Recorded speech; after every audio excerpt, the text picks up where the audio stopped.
Hey guys, it's Will here, Potato Strong.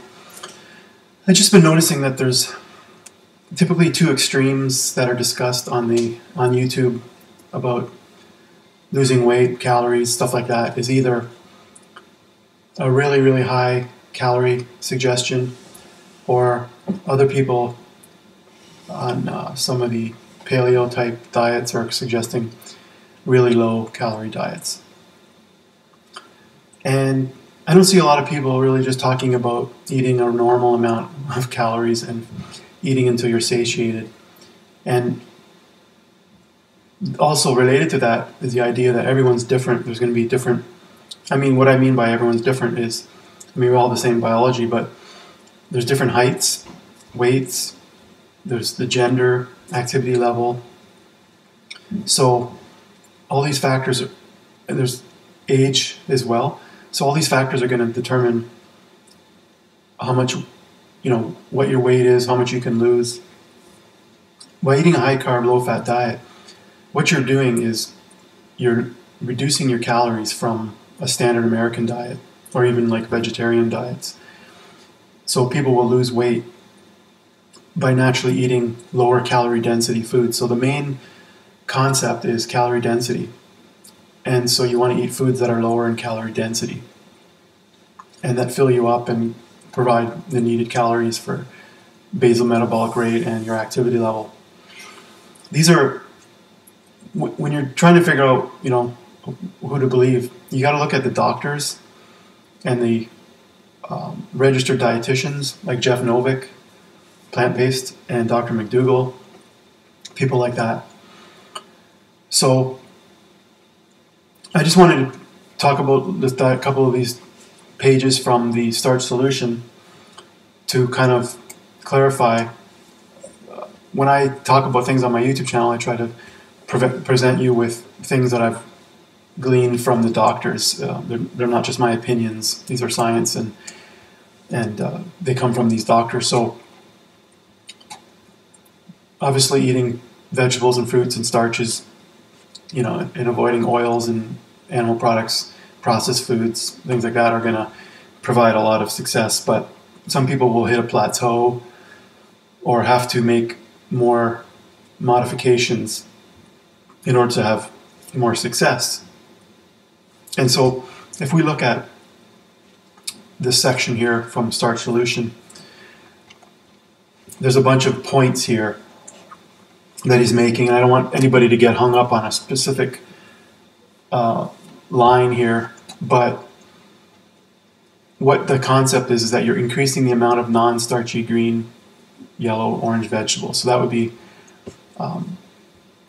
salads, peppers, cucumbers, things like that. So it could be 1/3 to 1/2 your plate. So what he's saying there is, you've got a starch, maybe half the plate is starch, and then the other half would be the non-starchy vegetables. So what you're really doing there, what that means is, in some cases, if everything else has been removed, all the fatty foods and things like that, and what you're really doing is reducing the caloric intake by reducing the starches. And you don't want to reduce the starches too much because you'll be hungry. It won't fill you up for as long. But this is the concept that I'm trying to get at, is that calories in and out matter. So when McDougall says to increase the non-starchy vegetables and use half potentially of starch for people that are having some issues, you're really reducing the caloric intake by adding in more non-starchy vegetables.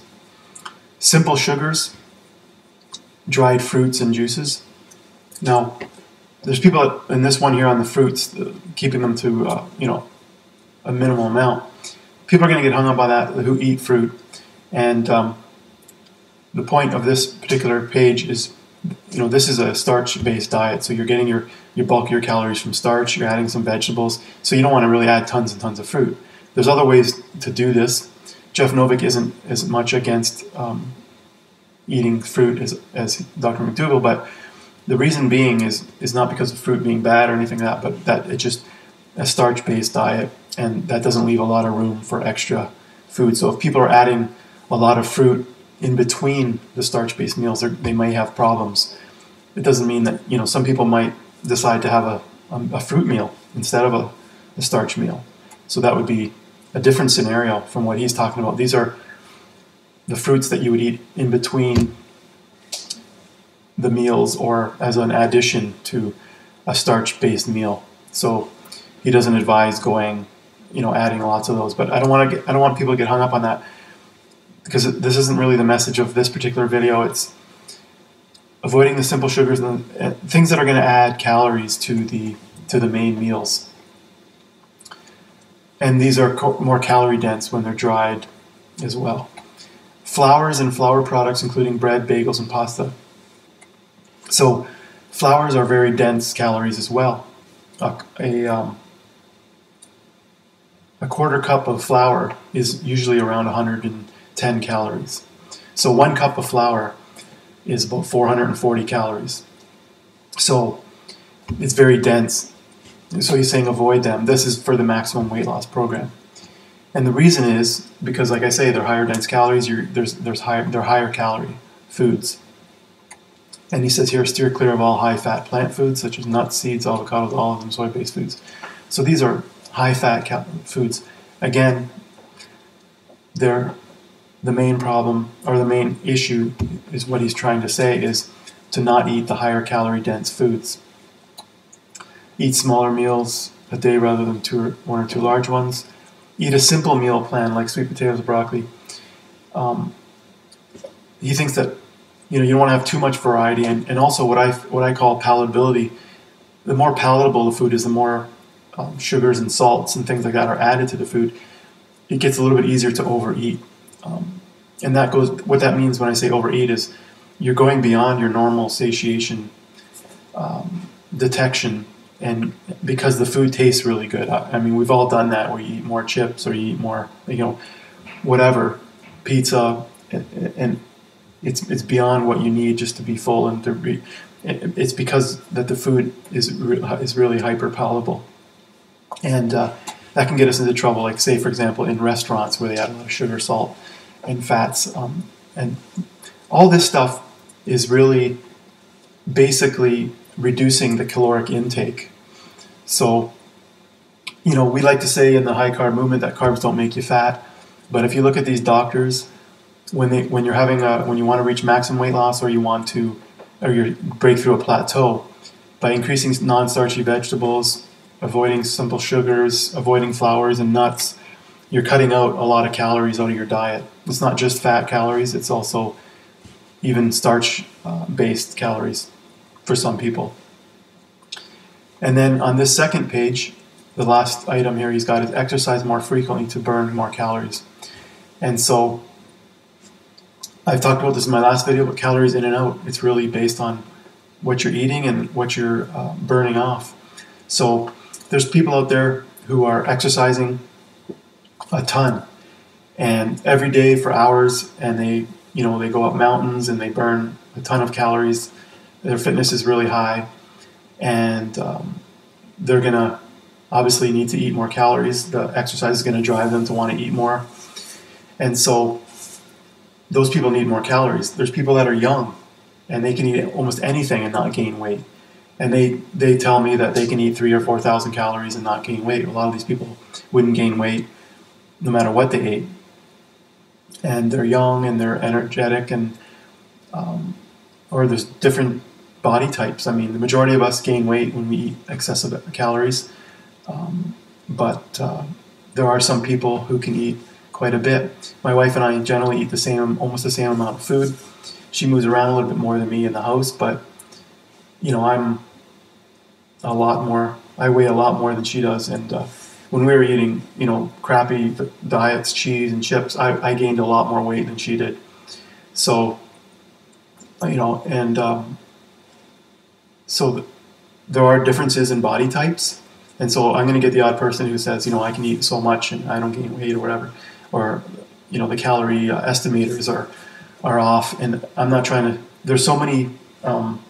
It's very difficult to determine the exact caloric value of all the foods we eat. It's not just it's what we absorb. Different people absorb different things. Some stuff passes through people more than others. They don't absorb the calories. There's efficiency in metabolism where some people they absorb everything they eat.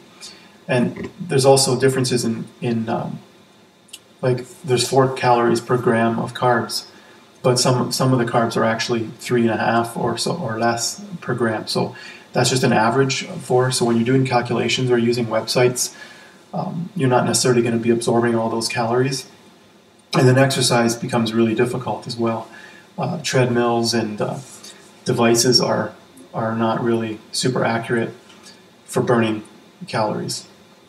For giving you exact calorie amounts.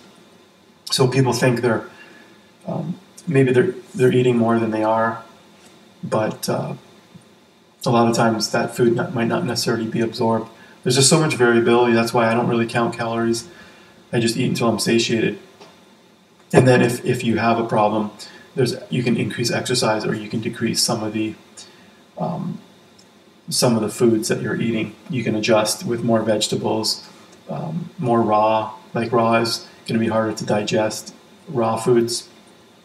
So the main point I just wanted to get across to you guys is that these are doctors who treat thousands of patients. They're experts in their field. Jeff Novick, plant-based registered dietitian, Dr. McDougall, and they are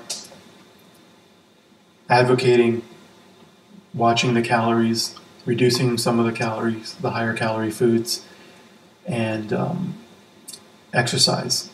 It's that simple. Calories in and out.